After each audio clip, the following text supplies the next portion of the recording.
Hi, everyone. This is Richard, and I'm going to offer a brief reaction to Kamala Harris's acceptance speech of the Democratic nomination for president. And I'm going to talk a little bit about the uniparty, centrism, and populism. So let me start with the immediate reaction. Kamala Harris's speech was very good. It was a well-written speech, and I think Harris should be given some credit for her speechwriters. She can always X something out, and she's the one who has to deliver it, and she delivered it well. There was a nice opening act discussing her life story, and the life story, had the pull yourself up by the shoestrings component to it.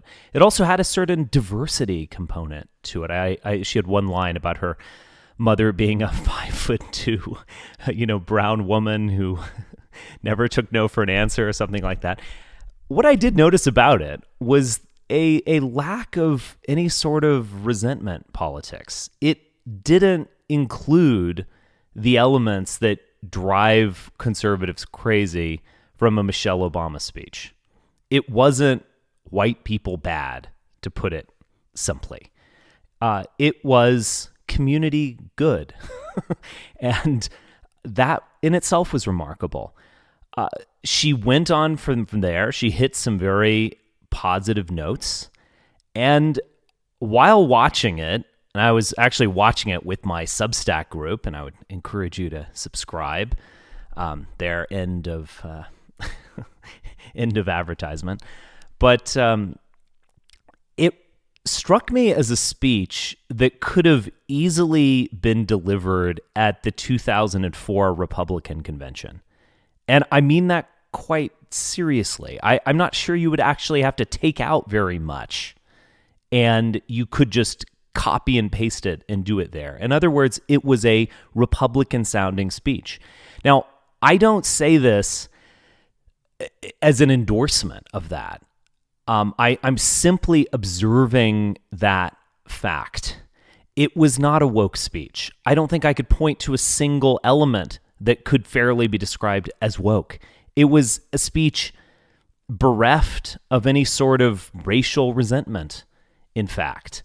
It was a speech that highlighted Kamala's experience as a prosecutor and included a section that was a sort of prosecution of Trump, a kind of opening statement, or maybe closing argument in the trial of Donald Trump. That's a Republican vibe. When she talked about the United States military being lethal, I saw a sort of passion, a glint in her eye, a sort of ferocity, if that's the right word, that I had not seen before. I think she meant it.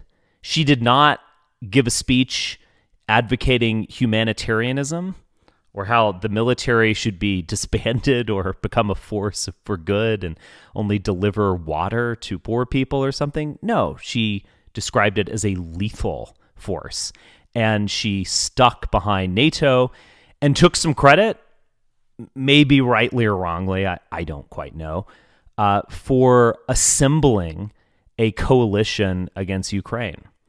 Also absent was the word salad that we became used to from Kamala over the past 3.5 years.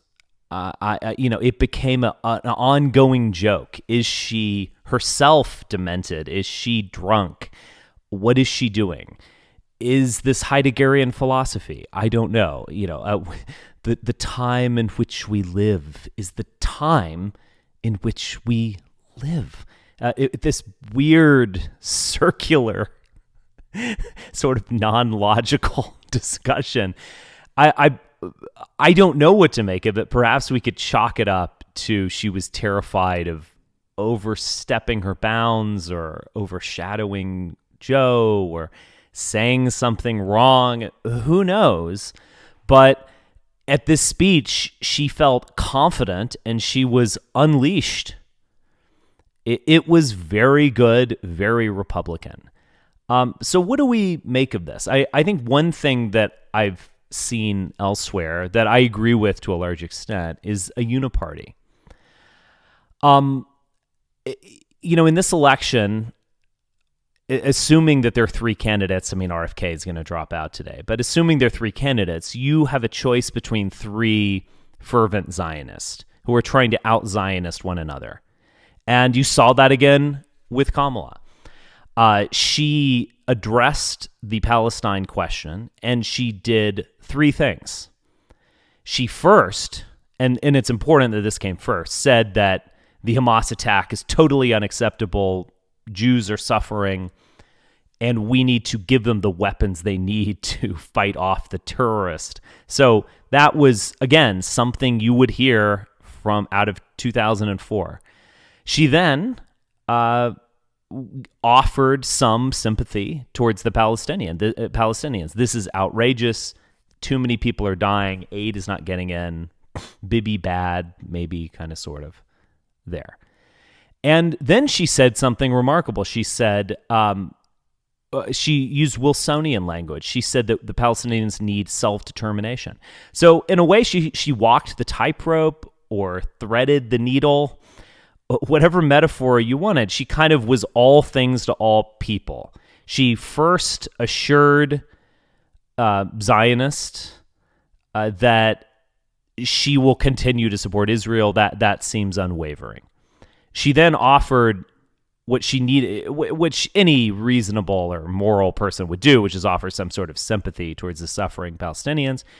And then she also offered an answer, which is a Palestinian state. Now, this has been a long-term project of the bipartisan foreign policy consensus. It's going nowhere. I mean, I don't even know what to say about a Palestinian state at this point.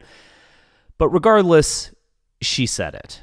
And we should remember, back in 2004, this is something you would hear from Republicans. I mean, George W. Bush, I mean, for all his many failures, catastrophic failures, he was the one who actually allowed Hamas to be elected because he supported democracy in Palestine, a first step in Gaza. That is a first step towards self-determination, that Wilsonian 100-year project.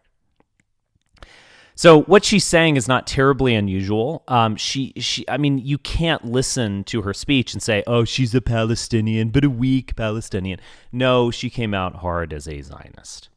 Now, again, I don't say this as an endorsement. I would not have delivered those words in that way, but I'm also willing to recognize reality. So there is a uniparty, three choices, all of which are the same, on Middle Eastern questions. And that is interesting. It's also, from my perspective, a bit depressing. So you could say that we have this uniparty. They put the woke away. They take a reasonable position on abortion. They talk about reproductive rights and the Florida and the religious right and Trump's Supreme Court. They've gone too far. They're the extremists. We're the reasonable ones. The feminist tones are muted. The pro-transsexual tones are absent. And you have a sort of uniparty centrism. Now, where did this come from? I do think that this becoming the Republican Party comes directly out of the Republican Party's devil's bargain with Trump, as well as Trump's own devil's bargain with the religious right. So when the Republican Party becomes pure Trumpism, it's about a man, it's a personality cult without really an ideology. It is actually in opposition to all ideologies. It's in opposition to conservatism. It's in opposition to standard republicanism. It's in opposition to neoconservatism. It's in opposition to liberalism. It's in opposition to leftism because it's Trumpism. It's a pure personality cult that can be wielded like a weapon at any sort of enemy. That is, again, it's not my cup of tea, but it is a remarkable thing. But when the entire Republican Party becomes that way, you just leave this huge open space that the Democrats can enter. So if it's just about Trump and how the FBI is out to get him and the justice system is completely unfair, and then you can kind of keep going down from there, the vaccines are evil. I mean, Trump created the vaccine, of course, but the vaccines are evil. They want to kill you. The border crisis is actually done on purpose as some evil scheme to bring Hamas to America. Once you start going down that line, you're leaving this open space that the Democrats can enter. And they have. They did not become the Marxist that Trump and the Republicans are claiming they are. They might have some semi or quasi-Marxist policy like price gouging laws or something, and I would probably oppose those. But that's not the tenor of the speech. That's not the tenor of the current Democratic Party. It is a centrist party. It's a hegemonic party. It is the uniparty. And Republicans are the opposition party. They are the Trump party. They are the deranged conspiratorial party, and so on. And I do think that overall that is a winner for the Democrats. And what is populism? What is it? Is there any sort of policy that we could connect with populism in the United States? I don't think there is, outside of an attack on any sort of elite, whether it be the FBI, the NATO alliance, the Disney company, the Capitol Police. I mean, any sort of elite established structure is viewed as evil, and you hate it and you want to tear it down. That seems to be the sort of populism that has succeeded. And centrism itself becomes a sort of populism for the Democrats as they become a hegemonic party.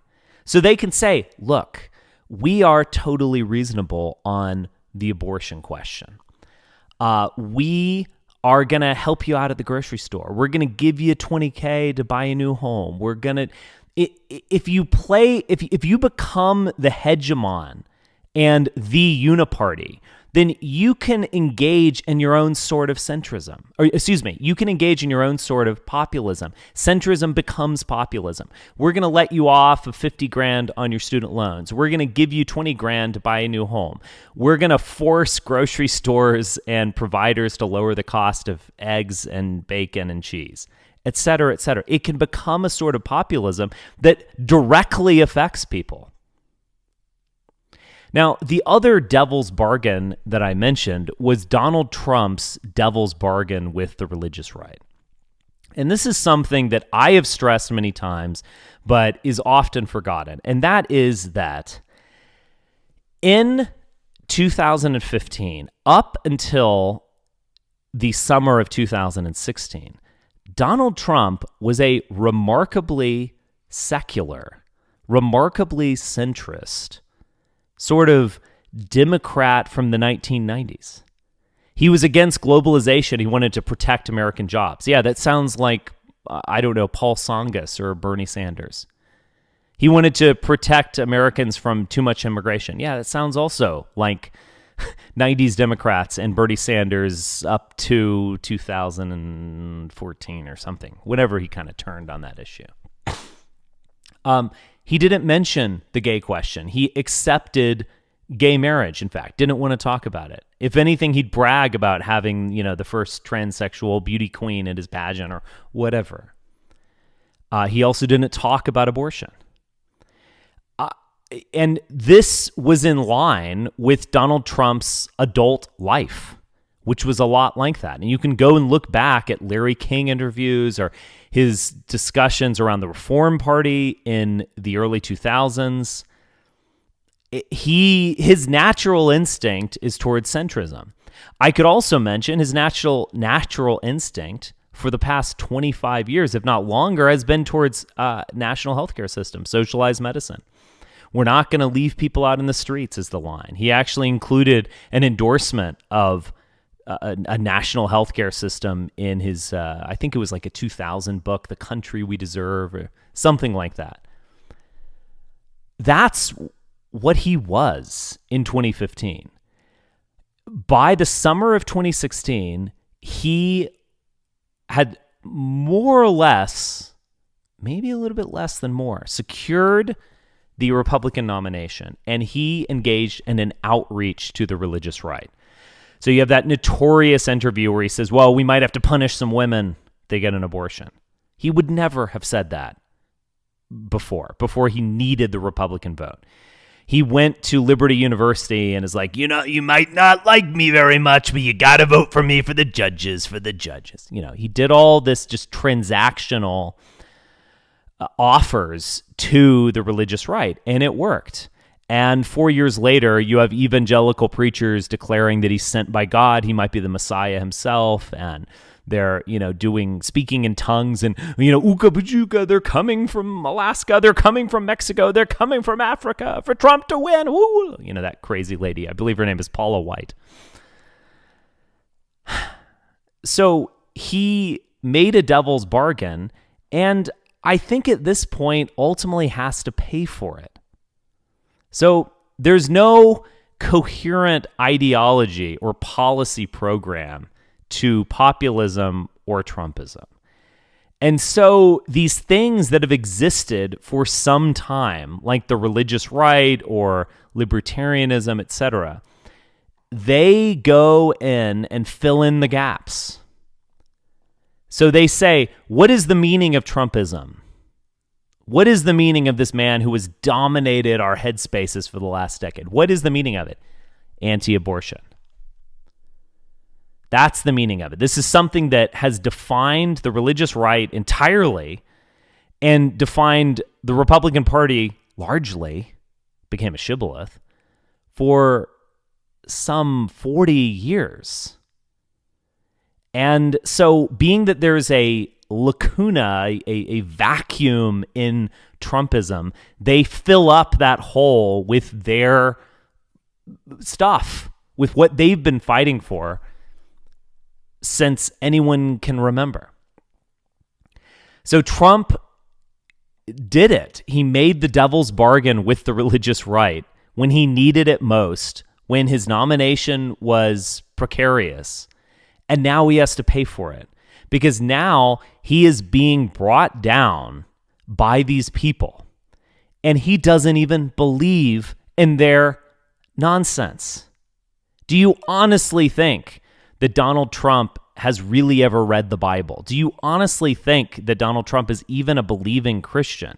Do you honestly think in his heart of hearts that Donald Trump is a pro-lifer who thinks that life begins at conception and that abortion is murder? The answer is, of course, no.